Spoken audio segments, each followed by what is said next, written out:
بسم الله الرحمن الرحيم يا أيها الرسول بلغ ما أنزل إليك من ربك وإن لم تفعل فما بلغت رسالته والله يعصمك من الناس إن الله لا يهدي القوم الكافرين.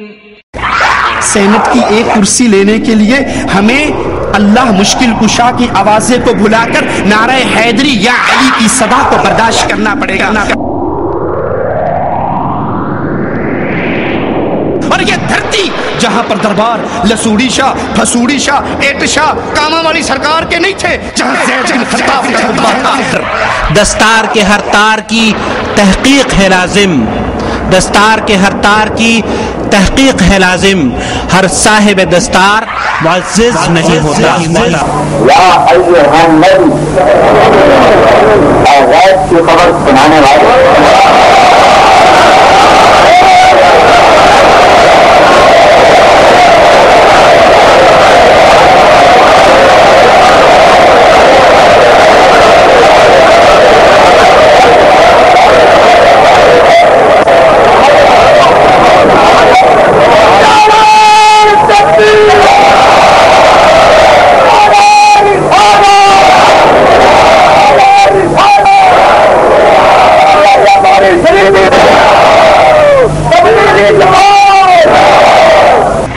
جو یا علی مدد کا نعرہ لگاتا ہے کیا وہ رب کو گالی نہیں دے رہا؟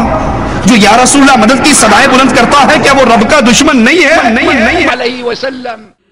الواجب على علماء الحق أن يتقوا الله وأن يعلموا الناس وأن يرشدوا الناس من طريق الإذاعة، من طريق الكتابة والصحافة، من طريق التلفاز، يعلموا الناس دينهم يرشدونهم إلى الحق. الله ولي الذين آمنوا يخرجهم من الظلمات إلى النور والذين كفروا أولياؤهم الطاغوت يخرجونهم من النور إلى الظلمات أولئك أصحاب النار هم فيها خالدون.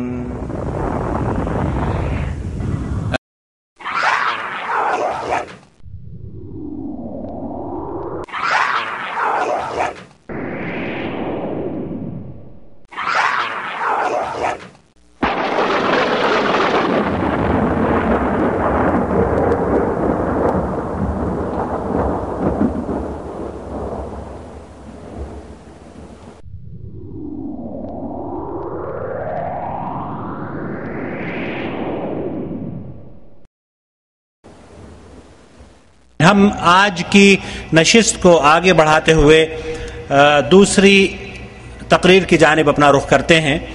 اس سے پہلے کہ ہم فضیلت شیخ توصیف الرحمان کو دعوت خطاب دیں، آپ حضرات کو ایک بار پھر یہ بات بتا دینا چاہتے ہیں کہ آج کی یہ نشست جدہ دعوت سینٹر حی السلامہ اور دعوت سینٹر برائے اسلامی بندرگاہ جدہ کے تعاون سے منعقد کی گئی ہے.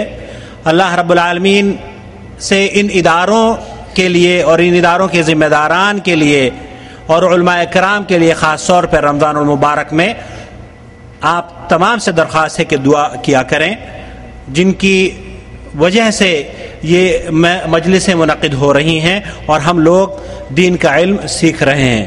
اللہ رب العالمین ان اداروں کے ذمہ داران کو جزائے خیر عطا فرمائے.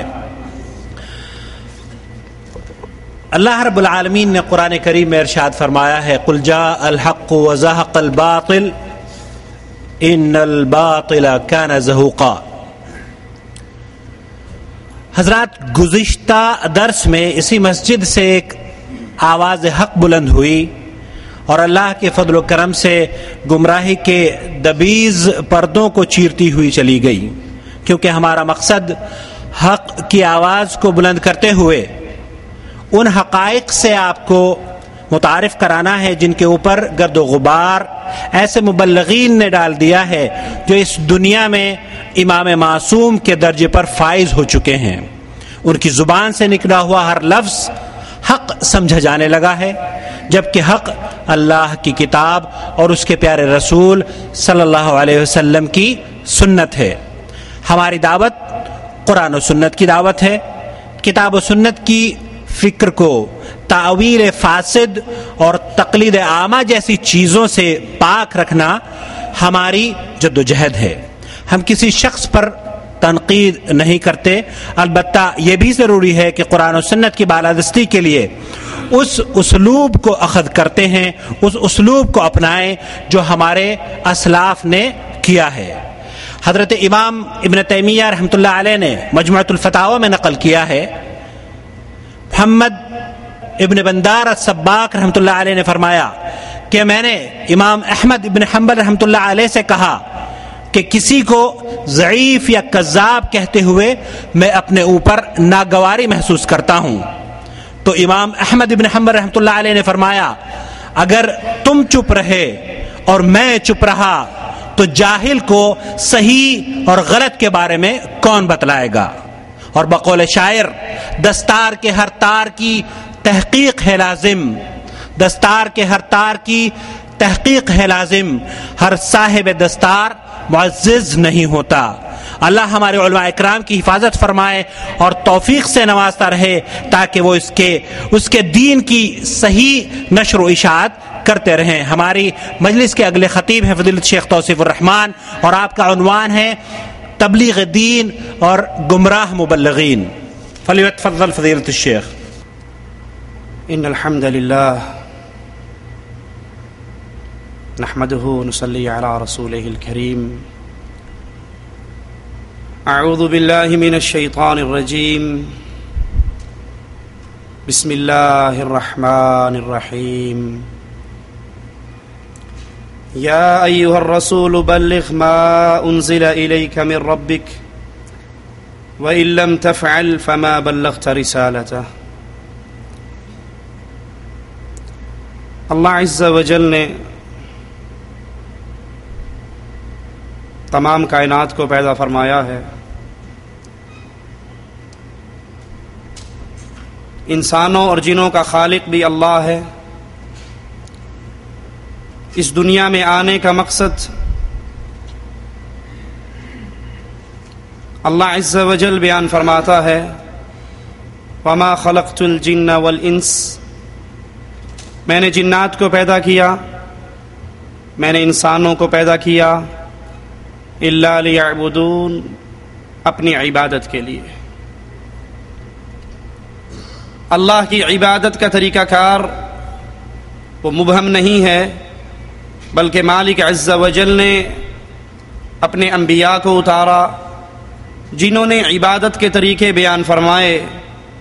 اب اللہ عز و جل کی عبادت اللہ کی رسولوں کے ذریعے پر، ان کے طریقے پر چل کر کی جائے گی۔